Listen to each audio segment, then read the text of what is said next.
السلام علیکم۔ اگر آپ نے میرے چینل سٹوریز ہب کو سبسکرائب نہیں کیا تو پلیز کر دیں اور بیل آئیکن کو بھی دبا دیں تاکہ آپ کو میری ہر کہانی سب سے پہلے مل سکے۔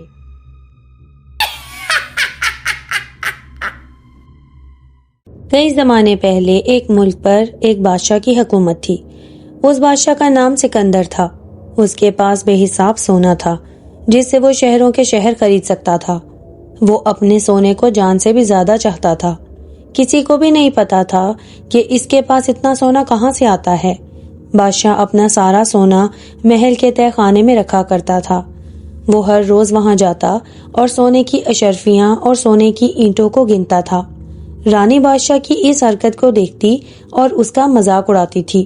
وہ ہنستی اور کہتی، بادشاہ سلامت، روز اپنا سونا مت گنا کیجیے، کیا ہوا اگر یہ کچھ گھٹ بھی گیا تو؟ بادشاہ کہتا، آپ اس طرح مذاق کیسے اڑا سکتی ہیں؟ آپ کو اندازہ بھی ہے کہ یہ سونا کتنا بیش قیمتی ہے؟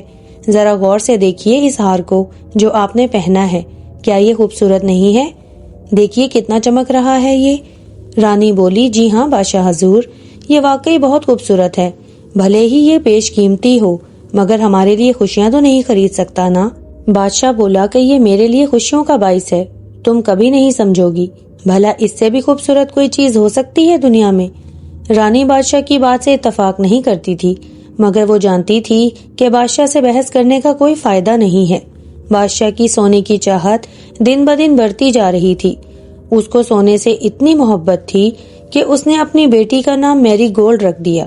میری گولڈ بہت ہی زندہ دل تھی، ہر چھوٹی چیز میں خوبصورتی دیکھ لیتی تھی۔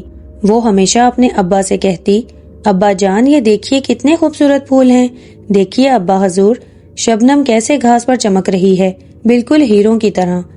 بادشاہ کہتا، پھر بھی یہ سونے جیسا چمکدار نہیں ہے بیٹا، آپ نہیں سمجھو گی۔ اپنی ماں کی طرح میری گولڈ بھی نہیں سمجھ پائی کہ سونا پھول سے زیادہ حسین کیسے ہو سکتا ہے۔ یوں ہی وقت گزرتا گیا۔ اب بادشاہ اپنا زیادہ تر وقت اکیلے تہہ خانے میں گزارنے لگا۔ وہ اپنے سونے کو بار بار گنتا اور گنتا رہتا۔ ایک دن سپاہی بادشاہ کی ملاقات کرانے کے لیے ایک اجنبی شخص کو لے کر ان کے دربار میں حاضر ہوا۔ وہ شخص نہایت ہی سادہ لباس زیب تن کیے ہوئے تھا۔ بادشاہ نے یہ بھی دیکھا کہ اس کے پیروں میں کوئی چپل بھی نہیں تھی۔ بادشاہ نے پوچھا، کون ہے یہ شخص؟ عالی جناب، یہ شخص سڑک پر بھٹکتا ملا، اس نے کہا میں بھٹک گیا ہوں، میرے پاس رہائش کی کوئی جگہ نہیں۔ چلو تم نے کہا یہ بھٹک گیا ہے تو اس کے رہنے کا انتظام کرو، اور جب تک اس کا گھر نہ مل جائے یہ ہمارا مہمان رہے گا۔ دن گزرتے گئے۔ بادشاہ صرف اتنا جانتا تھا کہ خاموش بوڑھا شخص ایک اجنبی ہے۔ بادشاہ کو اس بات کا بالکل بھی علم نہیں تھا کہ یہ جنگل کے جن کا دوست ہے۔ بہرحال اس شخص کا شاہی طریقے سے خیال رکھا گیا، اسے سب کچھ مہیا ہو جاتا جس کی بھی وہ مانگ کرتا۔ کچھ ہفتوں کے بعد سپاہیوں نے اس کے گھر کا پتہ لگا لیا۔ اس مہمان کا اب گھر سے رخصت ہونے کا وقت آ گیا تھا۔ اسی رات بادشاہ تہہ خانے میں سونا گننے میں مصروف تھا، تبھی اچانک وہاں جنگل کا جن نمودار ہوا۔ بادشاہ اسے دیکھ کر بہت حیران ہوا اور بولا کہ تم کون ہو اور یہاں کس لیے آئے ہو؟ جن نے کہا، میں جنگل کا جن ہوں سکندر، آپ میرے نام سے کیسے واقف ہیں؟ بادشاہ تو اور زیادہ حیران ہو کر بولا، کیا آپ میرا سونا چرانے آئے ہیں؟ جنگل کا جن ہنسا اور بولا، میں سونے کا کیا کروں گا، یہ میرے کسی کام کا نہیں، میں تو تمہیں صرف شکریہ کہنے آیا ہوں۔ پر کس بات کا شکریہ؟ وہ بوڑھا شخص اصل میں میرا دوست ہے جس کا تم نے بہترین خیال رکھا ہے۔ میں تمہاری میزبانی سے بہت خوش ہوں اور تمہاری کوئی ایک خواہش پوری کرنے آیا ہوں، بتاؤ تمہیں کیا چاہیے؟ بادشاہ کو تو اپنے کانوں پر بھروسہ نہیں ہوا کہ وہ کچھ مانگ بھی سکتا ہے، اور وہ جانتا تھا کہ اسے کیا چاہیے۔ وہ بولا، مجھے سونے سے بھرا ایک جہاز چاہیے۔ نہیں، سونے سے بھرا ہوا پورا گھر چاہیے۔ نہیں، یہ بھی کافی نہیں، مجھے پتا ہے مجھے کیا چیز خوش رکھ سکتی ہے، مجھے سونے کی چھون دے دو۔ میں چاہتا ہوں کہ میں جس چیز کو بھی ہاتھ لگاؤں وہ خالص سونا بن جائے۔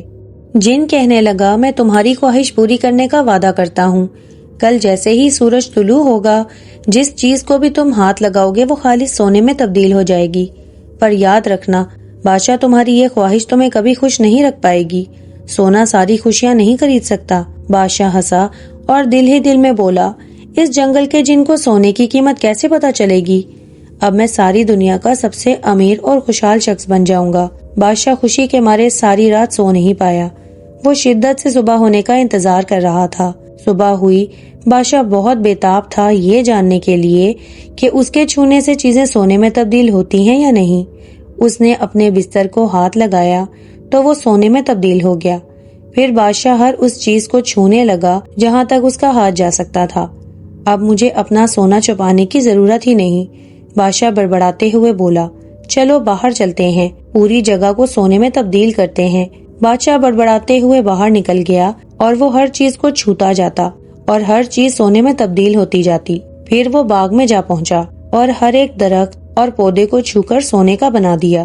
میں جگہ جگہ بھاگ کر تھک گیا ہوں، میرے پاس تو پوری سلطنت باقی ہے سونے میں بدلنے کے لیے۔ مجھے اپنی رعایا کو دکھانا ہوگا کہ میں کس طرح ہر چیز کو سونے میں تبدیل کر دیتا ہوں، لیکن ابھی مجھے بھوک لگی ہے، پہلے کچھ کھا لیتا ہوں۔ بادشاہ یہ کہتا ہوا محل میں واپس آ گیا۔ دسترخوان پر بہت کھانے سجے ہوئے تھے صرف بادشاہ کے لیے، اور جیسے ہی اس نے پانی پینے کے لیے گلاس کو ہاتھ لگایا تو وہ سونے میں تبدیل ہو گیا۔ بادشاہ یہ دیکھ کر بہت پریشان ہو گیا۔ ارے اس کے اندر کا پانی کہاں گیا؟ مجھے تو بہت پیاس لگی ہے۔ پھر اس نے جیسے ہی کھانے کے لیے کسی بھی چیز کو ہاتھ لگایا تو وہ سونے میں تبدیل ہوتی گئی۔ اب بادشاہ بہت ہی خوفزدہ ہو گیا کہ اب میں کیا کھاؤں گا؟ مجھے تو سخت بھوک لگی ہے، میں سونا کھا پی تو نہیں سکتا نا؟ کیا دنیا کا سب سے امیر بادشاہ بھوک سے مر جائے گا؟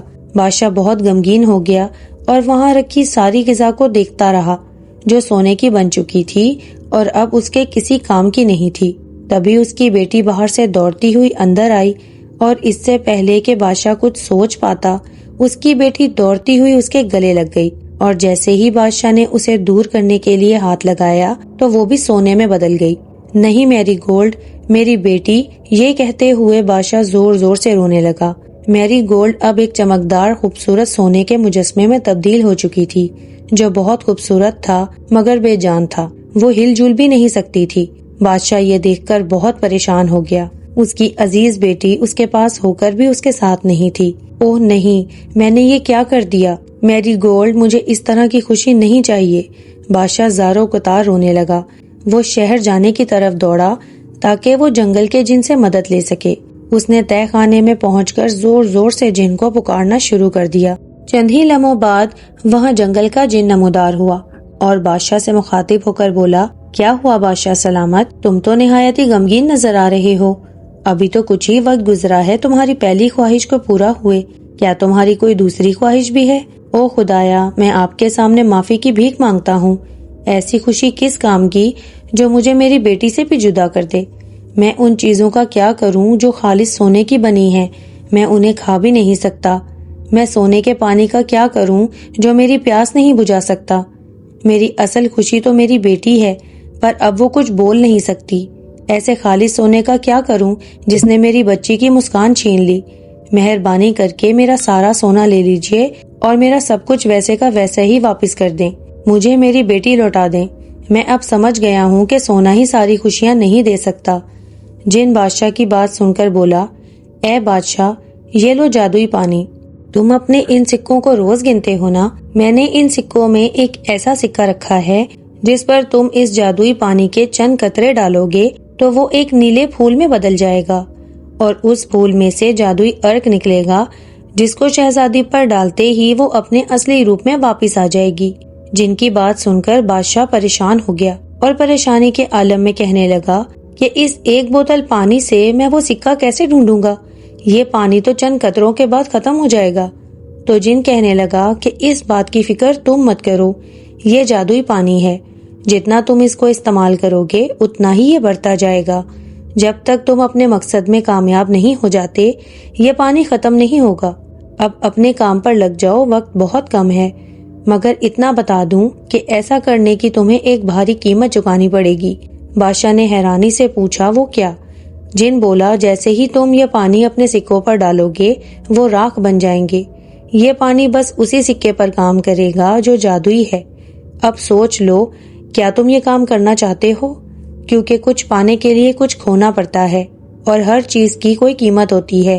بادشاہ یہ سن کر تھوڑا اداس تو ہوا، مگر اس کو اپنی بیٹی اس سونے سے کہیں زیادہ عزیز تھی۔ اس نے کہا، میں تیار ہوں، اپنی بیٹی کو واپس لانے کے لیے میں کچھ بھی کروں گا۔ پھر جن وہاں سے چلا گیا اور بادشاہ اپنے کام پر لگ گیا۔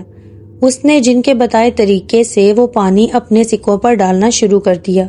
دیکھتے ہی دیکھتے اس کے سارے سونے کے سکے راکھ میں تبدیل ہو گئے، مگر اس کی نگاہیں بس اس نیلے پھول کو ڈھونڈ رہی تھی جو اب تک اس کو نہیں ملا تھا۔ وہ مایوس ہو کر ایک جگہ بیٹھ گیا اور رونے لگا۔ تبھی وہاں جن نمودار ہوا اور کہنے لگا، کیا ہوا؟ تم رو کیوں رہے ہو؟ کیا تمہیں وہ نیلا پھول نہیں ملا؟ بادشاہ کہنے لگا، میں نے بالکل ویسا ہی کیا جیسا آپ نے کہا، مگر مجھے کوئی نیلا پھول نہیں ملا۔ جن ہنستے ہوئے کہنے لگا کہ یہاں پر کوئی نیلا پھول ہوتا تو ملتا نا، میں نے تمہارا امتحان لینے کے لیے ایسا کیا۔ میں جانتا تھا کہ تم واپس آؤ گے۔ سونے کی لالچ میں تم نے بنا سوچے سمجھے ہی خواہش کی، مگر آج تم نے ایک اصل حقیقت سمجھ لی ہے کہ سونا تو ایک دن چلا جائے گا۔ انسان کے لیے ضروری یہ ہے کہ وہ سچا پیار اور اپنوں کا اپناپن جو کبھی نہیں مرتا اس کو حاصل کرنے کی کوشش کرے۔ جن نے بادشاہ کو پانی سے بھری ایک بوتل دی اور کہا، یہ بوتل جادوئی پانی سے لبریز ہے، اس کے کچھ قطرے ان چیزوں پر چھڑک دو جو سونا بن چکے ہیں، جادوئی پانی سے وہ چیزیں پہلے جیسی ہو جائیں گی۔ پھر جن نے اس پانی کے چند قطرے اس راکھ پر ڈال دیے تو وہ واپس سے سونا بن گئے۔ بادشاہ یہ دیکھ کر خوش ہو گیا اور جن سے وہ بوتل لے کر اس کا شکریہ ادا کرنے لگا۔ پھر جادوئی پانی کو لے کر اپنی بیٹی کے پاس بھاگا اور جلدی سے کچھ قطرے اپنی بیٹی پر چھڑک دیے۔ قطرے پڑتے ہی میری گولڈ میں جان آ گئی۔ بادشاہ نے اپنی بیٹی کو باہوں میں بھر لیا۔ ابا جان، یہاں کیا ہوا تھا؟ کچھ نہیں میری بچی، میں اب سب کچھ ٹھیک کر دوں گا۔ بادشاہ نے کچھ قطرے کھانے کی ان اشیاء پر ڈال دیے جو سونے کی بن چکی تھی۔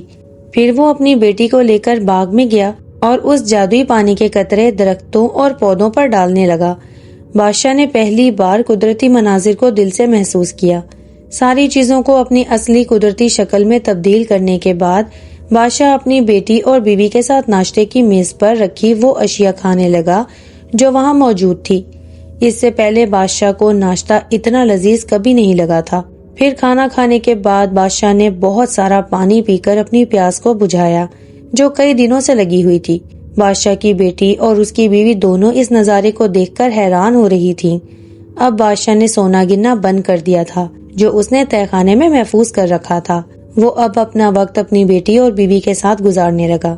اب وہ اپنے اطراف موجود چھوٹی چیزوں کا لطف اٹھانے لگا۔ اب وہ دنیا کا سب سے امیر ترین انسان بن چکا تھا۔ Subscribe